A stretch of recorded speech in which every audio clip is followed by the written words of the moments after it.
Welcome back to our extended conversation today on federal law enforcement and the jurisdiction conflicts between the county sheriff, which constitutionally by the state constitution is the ultimate legal authority in any county, and federal rangers, in particular with the BLM and the Forest Service. And joining us for our conversation is Sheriff Lamont Smith from Kane County. Let's hear your voice. Hi, glad to be here. And Sheriff from San Juan County, Sheriff Rich Eldredge. Good to be here. And Jim Nyland, former sheriff of Grand County and now a county council member. Jim, very glad to be here. Thank you.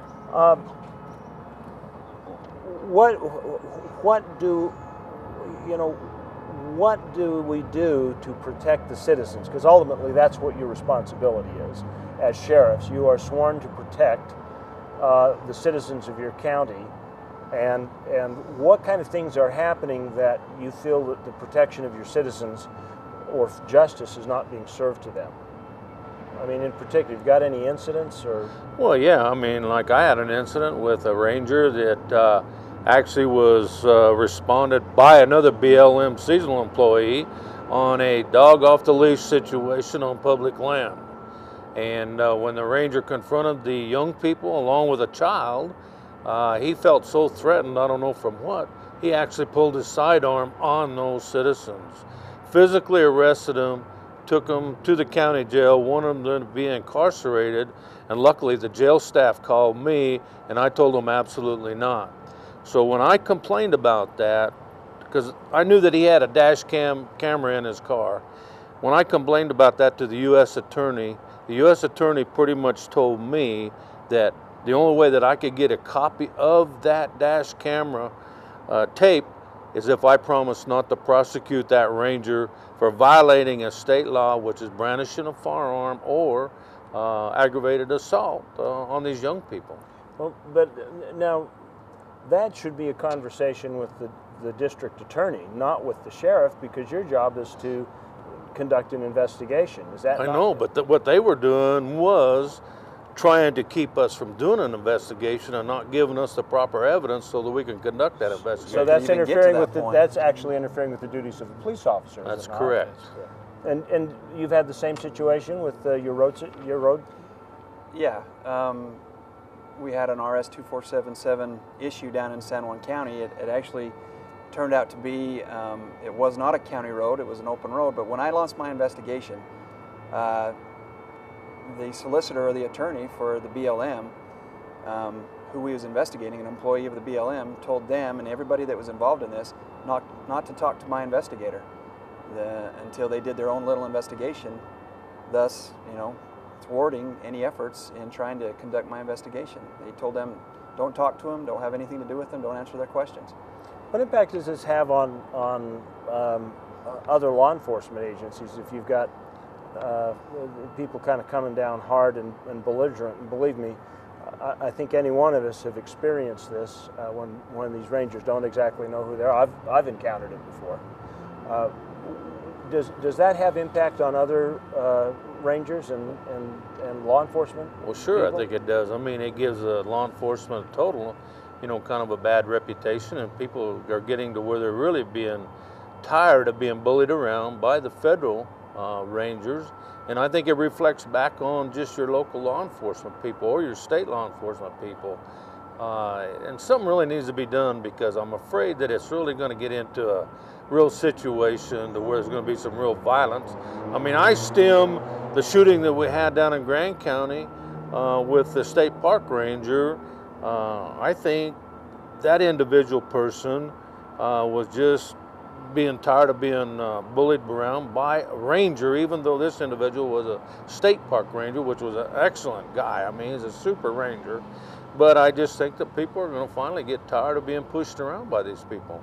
What harm is actually coming to your constituents, the citizens, the very people that you as sheriffs are supposed to protect and defend? We can talk about several instances we have. Some of them are quite egregious and really affect the community a lot.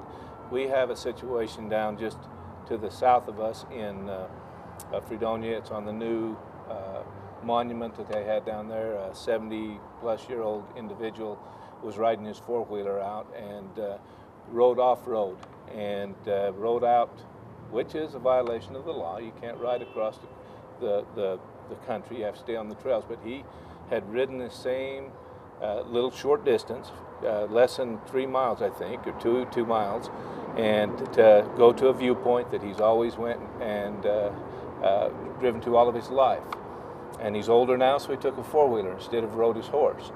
The BLM ranger really was upset because she had, the individual had the penalty at over $100,000. She wanted him because of the damage to the resources going out there, and she believed that she had called in the right people to determine what resources were damaged. The bad thing about it was when he did have to go to court, and it cost him, I believe, $35,000. He had to pay $35,000 for the damage to the resources on this little off-road deal. I can guarantee you I can take you to that exact place right now. It's all sand and sagebrush, and there can be no sign of damage out there at all. But that's the way they can operate. The same individual was out on Highway 89 watching a vehicle go down the road, and the car was driving very fast. And so that individual decided that she was going to be a police officer. She pulled in and sped her vehicle, which did not have radar, but she has not had any training on drug or traffic interdiction. Mm-hmm. But she set her GPS unit up, drove very fast up to catch this vehicle, followed this vehicle with her GPS unit, and turned on her emergency lights, pulled him over, and wrote him a citation for a speeding violation on a state highway by using her GPS. And the code that she used to write it was for off-road travel of OHV use erratically. That's what, when you read the statute she wrote on the citation, it was for driving fast and doing Brody's out off on public lands. It wasn't anything to do with a highway traffic well, that's citation. Because they don't have CFRs for that, right? It's because of intimidation. That individual was out of Arizona, was not going to come back up to go to court to contest her authority to stop him, because that's a federal agent. I'm intimidated. I'm going to pay the fine, and that's exactly what happens in these situations. Is they get so intimidated because they're federal law enforcement, they don't check in to see if they have the authority or even the training to act as they're acting. In this case, she definitely was in the wrong. She no longer is in my county. She has been transferred out. She is a very good person, a very good person. I think she thought she was doing what her bosses thought she was put there to do. But it's because she was working for a non-law enforcement manager that didn't have the background of law enforcement and what a law enforcement agent can or cannot do legally. See, and that's another point to bring out, is if we have an issue with a ranger and it gets to be a significant issue, they transfer them, and then they move them around, and then they'll move another one into your jurisdiction. And that's happened over the years a number of times. So instead of doing a disciplinary action and trying to explain to these people that they don't have that type of authority, they just move them around to different parts of the state or different states. That doesn't solve any problems, though, does it? But no, see, they're doing things that, as law enforcement officers, we try to do, we would be disciplined for it, because we don't have the authority to do that. Exactly. Chad, you know, and we've talked a lot about the BLM, the Forest Services right there. They have an FPO, a Forest Protection Officer, that they are bringing a kid out of college that has 3 days of training in a classroom. And they're putting a badge and a uniform on him and giving him a ticket book and putting him out there. Now in my county, they put him out on a four-wheeler that had red and blue lights, and he was stopping people with the red and blue lights, which is a custodial arrest.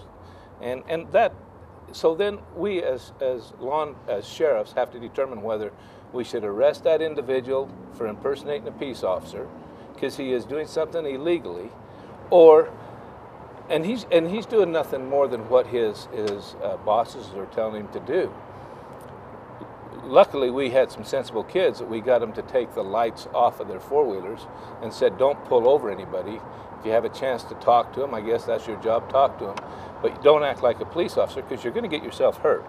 They're in a uniform, they're with a badge. Some of them know the law, and they're not going to put up with that. And then we're going to have a kid that doesn't know better get hurt. So it's actually a matter of harm to the individual. It's his safety, absolutely. Not just the citizens being improperly cited. And his bosses need to be held responsible for that kind of stupid behavior. Well, he's ultimately going to get in a confrontation. Absolutely. And something bad's going to happen. Well, just the badge alone will probably Sure. do that. We were talking about the picayune sorts of things that people are receiving federal citations for violation of CFRs, and they're fairly expensive. Things like parking too close or too far from the road, going after you for fire rings, or your fire extinguisher doesn't work, or any one of a myriad of things, which all, I mean, are legitimate concerns. But do you think it appears to the recreating public, or the people who are grazing on public lands, or any of the different users of public lands, that there's an attempt to run them off? I mean, it definitely it installs fear into their minds. Just recently, Senator Mike Lee was down in San Juan County, and somebody stood up and asked him a question. This was an elderly gentleman that, well, he told me, he says, I literally fear every time I go out, whether it's BLM or forest land, that I'm going to be stopped and harassed by law enforcement, ranger, or whatever it may be, because of something piddly. You know, like I don't have a fire extinguisher in my vehicle, and I'm going out to get a load of wood, or it doesn't work, or I've parked too far off the road, or whatever it may be. No matter, if you see them out there, you can guarantee that they're going to lock onto you, that they're going to confront you, and ask you about what you're doing up there. So do you think that may be part of it? Is it beyond it? I mean, the casual observer would go, well, this sounds like what the Gestapo did. And I don't want to draw parallels, because that would be totally unfair, and I'd sound like a talk show on a regular radio talk show. But I mean, it almost seems like that kind of intimidation is in place, where it's... Chad, there is a big push right now with BLM and Forest Service. Uh-huh. Every single sheriff, every single citizen can tell you that there is a huge push to close. The Forest Service has closed just hundreds and hundreds of roads in our area. The BLM has closed hundreds of roads. The county has had the issue with them closing, just as San Juan has. We have areas that people have had their family reunions in for over 30 years. And they go up there, and there's a big berm pushed up, and they're closed in that area and saying, well, we got to bring it back to natural life as it was before. It's unbelievable how strong these special interest groups are. The BLM will always say it's because we're going to get sued by the special interest groups. And they're afraid of a lawsuit. But isn't that in essence allowing de facto governance by a non-governmental and non-elected agency by letting them in? Absolutely. In our roads issue, the courts told the special interest groups, you have no standing.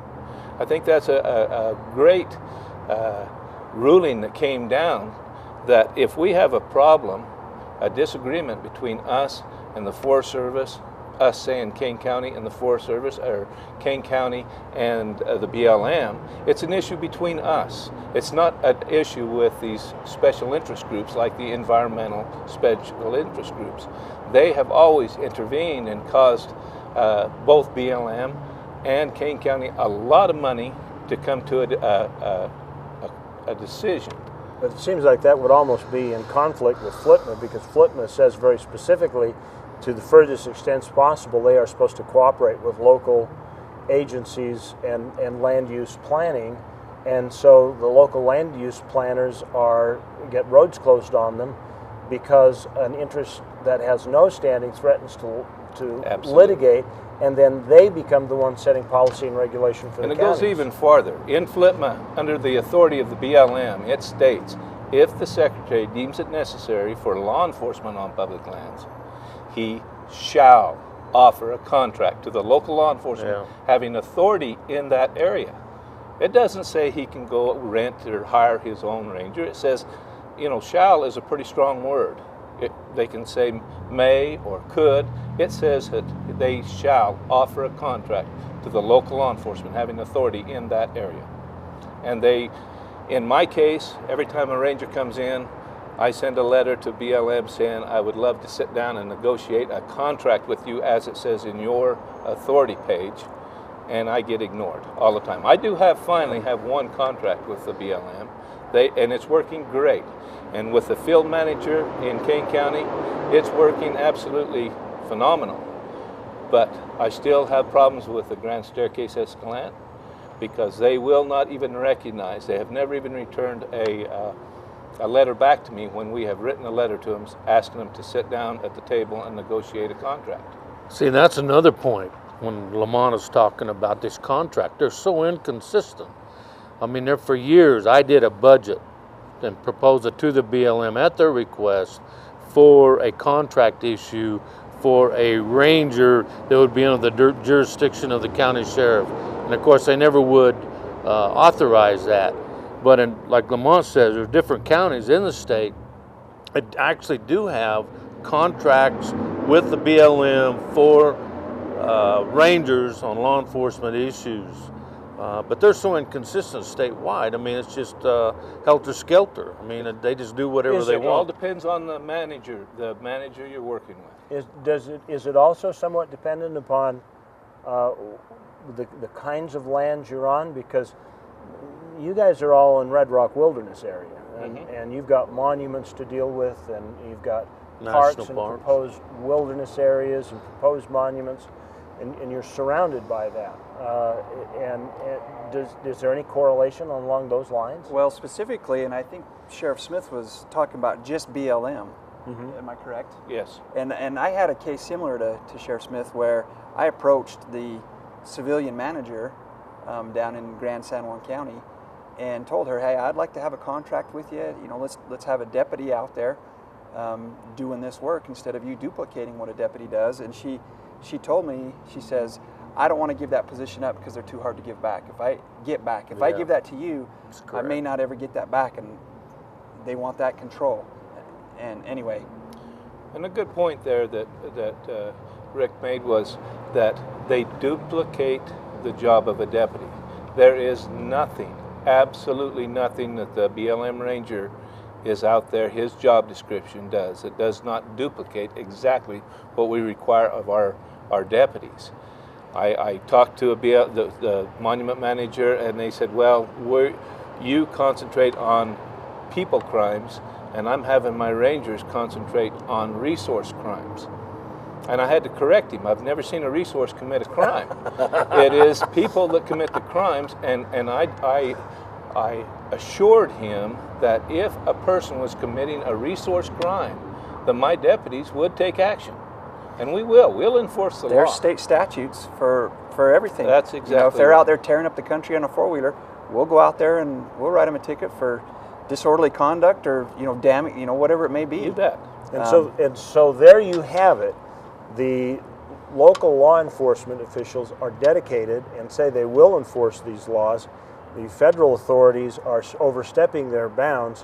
What can you do about it? Well, you can take the action to contact your U.S. congressmen, your U.S. senators, and even your county commissioners, write to the governor and demand that they take action on it. That's all the time we have for the county seat.